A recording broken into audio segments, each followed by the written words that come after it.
فيلمنا بيبدأ في اسبانيا بمحامي اسمه مانيل وزوجته خوليا، وبنشوفهم قاعدين في بيت اخت مانيل اللي اسمها بلين. وبنشوف مانيل وهو بيلعب مع ابن اخته بيفرجوا على فيديوهات للقطة بتاعته، وبيكون واضح من نظرات خوليا ان هي متضايقة جدا لان نفسها تخلف من زمان، ولكن جوزها معترض على الفكرة. وبعد شوية بيستأذن مانيل علشان يمشي ويروح يودع اخته، وبيطلب منها تبقى تسلم له على جوزها. فبتعتذر لاخته ان جوزها مش موجود معاهم لان هو عنده مهمة عسكرية، وبنعرف ان جوزها بيشتغل في الجيش ومعظم الوقت بيكون مسافر. وبعدها بيروح مانيل يركب العربية مع مراته وبيمشوا، وطول الطريق بتفضل خوليا متضايقة وما بتتكلمش معاه. فبيسألها مانيل عن اللي مزعلها، فبتقول له خوليا ان هي نفسها تخلف جدا ومش فاهمة هو ليه معترض على الفكرة بالرغم من ان هو بيحب الاطفال، وبتفهمه ان سنها بيكبر وممكن ما تقدرش تخلف بعد كده. فبيقول لها مانيل ان هو مش جاهز للخلفة دلوقتي، وبيطلب منها تبطل كلام في الموضوع ده لان هو مش هيغير رأيه. وفجأة بتظهر عربية وبتخبطهم، ومع الاسف الشديد خوليا بتموت. وبعد سنة كاملة بنشوف مانيل بقى عايش لوحده ودخل في حالة اكتئاب شديدة بعد موت مراته، وبيكون حاسس بالذنب الشديد لانه اتخانق معاها قبل ما تموت وما رضاش ان هو يحقق لها اخر امنية كان نفسها فيها. وفي اليوم ده بيسمع مانيل في الاخبار ان في فيروس جديد بدأ ينتشر في العالم كله، والفيروس ده هيكون اخطر من كورونا بمراحل. وحاليا الفيروس ده بدأ ينتشر في معظم دول اوروبا وداخل على اسبانيا، وبتطلب الحكومة من الشعب ان هم ياخدوا حذرهم لان لسه مفيش علاج للفيروس. ولكن مانيل ما بيهتمش بكل الكلام ده، وبعدها بيروح يقابل المشترين اللي المفروض هيشتروا منه القارب بتاعه. وبنعرف ان هو عاوز يبيع القارب بتاعه باي شكل لانه بيفكره بمراته. واول ما بيدخل القارب بيفضل يسترجع كل ذكرياته القديمة مع مراته، وبيفتكر اول بدلة غطس لبسها في حياته لان هي عارفة ان هو بيحب الغطس جدا. وبالليل بيرجع مانيل البيت وبيتصل على اخته علشان يطمن عليها، وبيقول لها ان هو ما باعش القارب بتاعه، وبيطلب منها تشوف له مشترين جداد. فبتوعده اخته ان هي هتظبط له الموضوع ده، وبتقول له كمان ان في اخبار بتقول ان الفيروس الجديد اتطور وبقى شرس، وقاعدة الجيش اللي جوزها بيشتغل فيها قرروا ينقلوهم لجزر الكناري علشان يكونوا بعيدا عن مصدر الفيروس لان ده كمان الوحيد الفيروس اللي ما انتشرش فيه. وبتطلب منه اخته ان هو يسافر معاهم لانها مش هتكون مطمنه عليه وهو قاعد لوحده في اسبانيا. وفي البدايه مانيل بيعترض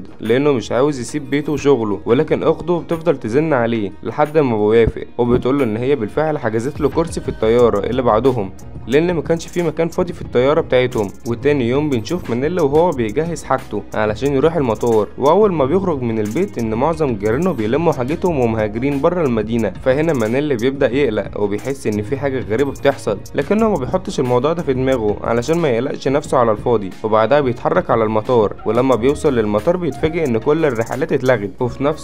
وفي نفس اللحظه دي بيوصل لهم رسائل تحذيريه على الموبايل ان الفيروس دخل لاسبانيا، وبتطلب الحكومه من الناس ان هم يقعدوا في بيوتهم وما بيخرجوش ابدا. وطبعا الموضوع ده بيسبب حاله زعر بين الناس، وبيبداوا يتخانقوا مع موظفين المطار لدرجه ان في واحد منهم بيمسك سلاحه وبيبدا يهاجم الموظفين لان هم مش عاوزين يدخلوا المطار. وبعدها على طول بتتصل بلين على اخوها وبتطلب منه يرجع على البيت فورا لان الفيروس بدا ينتشر في اسبانيا، وبتطمنه ان هي هتحاول تجيبه في اي وقت. فبيروح مانيل يركب عربيته علشان يرجع البيت، ولكن المشكله هنا ان الطريق بيكون واقف والعربيات ما بتتحركش من مكانها، وده سبب ان الناس راكبين عربياتهم علشان يهربوا بره المدينه. فبيضطر مانيل ان هو يسيب عربيته ويرجع للبيت ماشي على رجله. وبالليل بيوصل مانيل للبيت بتاعه، وبيتفاجئ لما بيلاقي الشرطه والاسعاف منتشرين في كل مكان ومحاصرين بيت واحد من جيرانه. وبيكتشف هنا ان جاره اتصاب بالفيروس والحكومه عاوزه تاخده للحجر الصحي. والغريب ان جاره ده بيتصرف بطريقه عنيفه جدا زي الحيوانات، وبيحاولوا ان هو يهاجم رجال الشرطه لكنهم بيقدروا يسيطروا عليه في الاخر. والمفاجاه هنا ان الفيروس الجديد ده بيحول الناس لزومبي، وطبعا مانيل بينصدم من اللي بيشوفه وبيستوعب اخيرا حجم الخطر اللي هو فيه. وتاني يوم بنشوف مانيل وهو بيتفرج على الاخبار وبيلاقي ان في مئات من الناس اتصابوا بالفيروس ده وتحولوا لزومبي، وحاليا الحكومه ما بقتش قادره تسيطر على الوضع. فبيقرر مانيل اللي هو يعمل حجر صحي لنفسه في البيت، وبينزل للسوبر ماركت علشان يشتري طلبات تكفيه. ولكن لما بيوصل للسوبر ماركت بينصدم من المنظر اللي بيشوفه لانه بيلاقي الناس كلها اتصابت بحاله هلع، وبيسرقوا كل المنتجات اللي في السوبر ماركت. وبيكون مانيل مش لاقي اي حاجه ياخدها، فبيخرج من السوبر ماركت وبيلاقي ظابط طالع يجري عليه وهو مصاب. فبيدخل يستخبى في السوبر ماركت وبيقفل على نفسه، وفجاه بيسمع مانيل صوت شخص شخص تاني بيصرخ، ووقتها بيتفاجئ قدامه بزومبي بيهجم على ظابط تاني وبيعضه، واول ما الزومبي بيشوف مانيل بيطلع يجري عليه علشان ياكله، لكن وقتها الظابط بيطلع السلاح وبيخلص على الزومبي وبيطلب من مانيل ان هو يهرب بسرعه. وبالليل بيرجع مانيل للبيت وبيقفل كل الابواب والشبابيك، ووقتها بتوصل له رساله على الموبايل ان الجيش هيخلي المدينه اللي هو فيها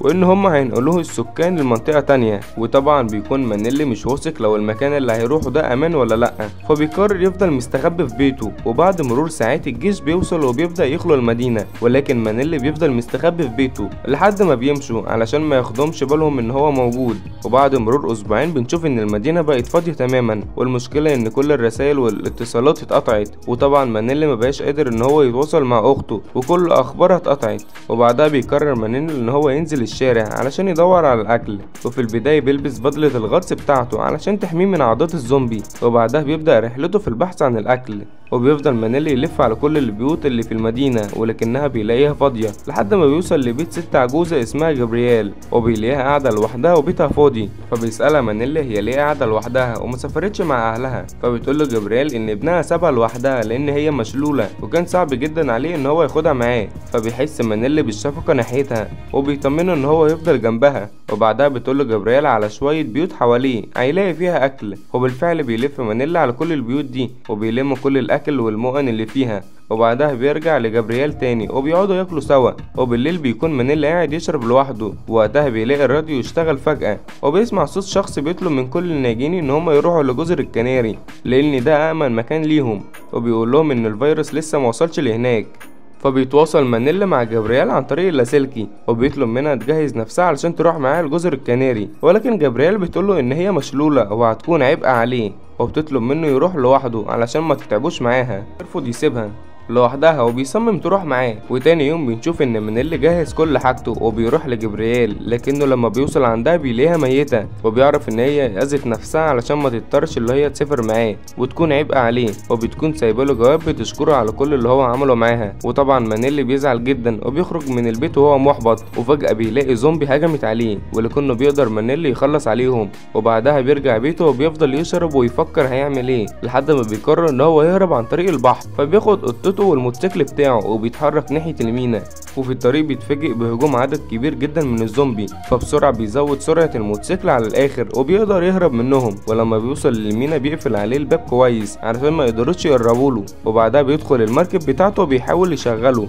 ولكنه بيكون عطلان، فبيضطر مانيل ان هو يركب قارب النجاة وبيتحرك بيه، ولكن بالليل القارب بيعطل بيه في نص البحر. وطبعا بيكون مانيل مش عارف يتصرف ازاي، ولحسن حظه ان هو بيلاقي سفينة جاية عليه، فبيفضل يشاور لهم لحد ما بيقفوا وبياخدوه معاهم على السفينة بتاعتهم وبيجيبوا له كل الاكل. وبعدها اصحاب السفينة بيروحوا يقعدوا مع مانيل وبيعرفوا ان هم في اوكرانيا، وبيكون في شخص منهم اسمه فيكتور بيعرف يتكلم اسباني، فبيفضل يترجم لاصحابه الكلام هو مانيل. وبيلاحظ مانيل ان قبطان السفينة اللي معاه بيعاملوا ببرود ولكنه ما بيحطش الموضوع ده في دماغه لانه محتاج لهم. وبالليل بيكون مانيل نايم وفجأة بيصبح على صوت دوشة، فبيبص من الشباك وبيلاقي مجموعة من الناجين وصلوا للسفينة على قارب نجاة. وتاني يوم بيقعد مانيل مع طاقم السفينة وبيطلبوا منه ان هو يقول لهم على اماكن مصانع الاسمنت اللي في المدينة. وطبعا مانيل بيكون مستغرب جدا من طلبهم وبيكون مش فاهم هم محتاجين الاسمنت في ايه، لكنه بيضطر يقول لهم على اماكن مصانع الاسمنت. وبعدها بيستغرب مانيل ان هو مش شايف الناس اللي وصلت امبارح على قارب النجاة،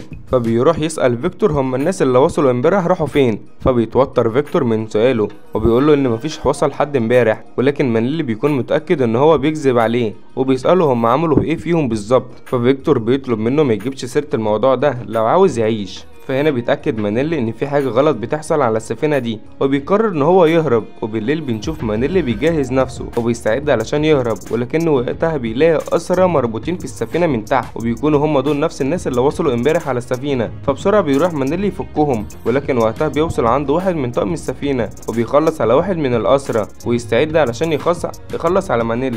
ولكن في نفس اللحظة فيكتور بيشتبك معاه وبيفضل يضرب فيه لحد ما بيموت. وبعدها بيقرر فيكتور يهرب مع مانيل، فبياخدوا قارب نجاة وبيهربوا هما الاتنين، وبيفضلوا يضربوا نار عليهم وبيقدروا يسيبوا فيكتور في كتفه. فبيتحرك مانيل بأقصى سرعة عنده لحد ما بيهرب بعيد عن السفينة، وبعد شوية وقت بيوصلوا للشط. وبعدها مانيل بيركب عربية مع فيكتور وبيتحركوا ناحية أقرب مستشفى علشان يعالجوا إصابة فيكتور. وبيكون مانيل عارف إن في هليكوبتر موجودة في المستشفى، وبيكون ناوي ياخدها علشان يسافر بيها لجزر الكناري.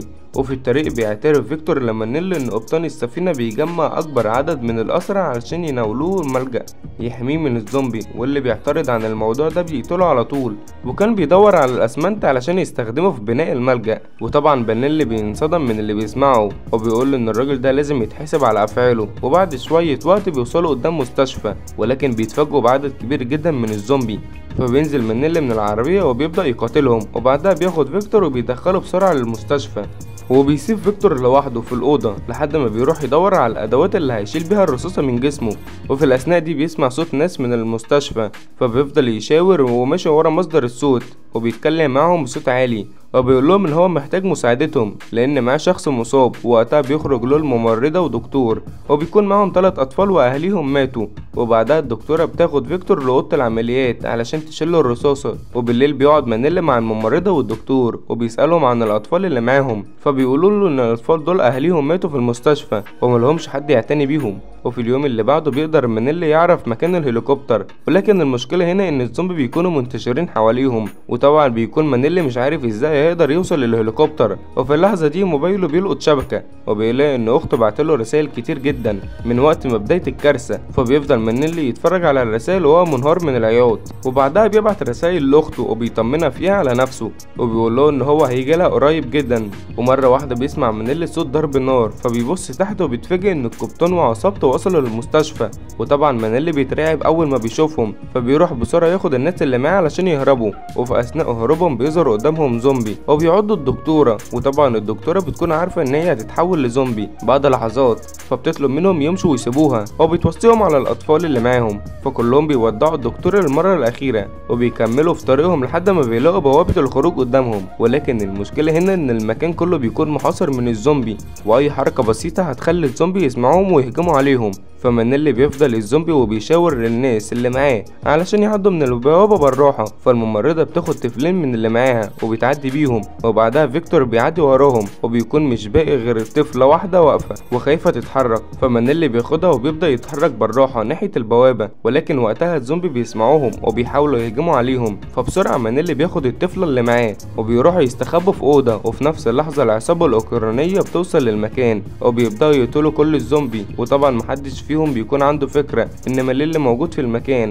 وبعد ما مانيل بيطمن عن العصابة مشيت بيخرج بره الأوضة مع الطفلة، وبيروح يقابل باقي الجماعة اللي معاه. ولما بيبصوا من الشباك بيلاقوا الهليكوبتر واقف قدامهم، ولكن المشكلة هنا ان الزومبي بيكون واقف حوالين الهليكوبتر. فهنا مانيل بتجيله فكرة عشان يعرفوا يعدوا من وسط الزومبي، فبيجيب كل الاستندات الحديد اللي في المستشفى وبيحوطوا نفسهم بيها، وبيبدأوا يمشوا وسط الزومبي. وطبعا الزومبي ما بيقدرش يهربوا منهم، وساعتها وبيفضلوا ماشيين لحد ما بيوصلوا للهليكوبتر. وبعدها كلهم بيركبوا وبيحاولوا يشغلوها، لكن بيكون لسه مش عارفين. وقتها الزومبي بيهجم عليهم تاني، فبينزل مانيل من الطيارة وبيبدأ يقتل فيهم لحد ما فيكتور بيشغل الهليكوبتر. ولكن من سوء الحظ ان العصابة بتوصل عندهم في اللحظة دي وبيهجموا عليهم علشان يسرقوا منهم الهليكوبتر.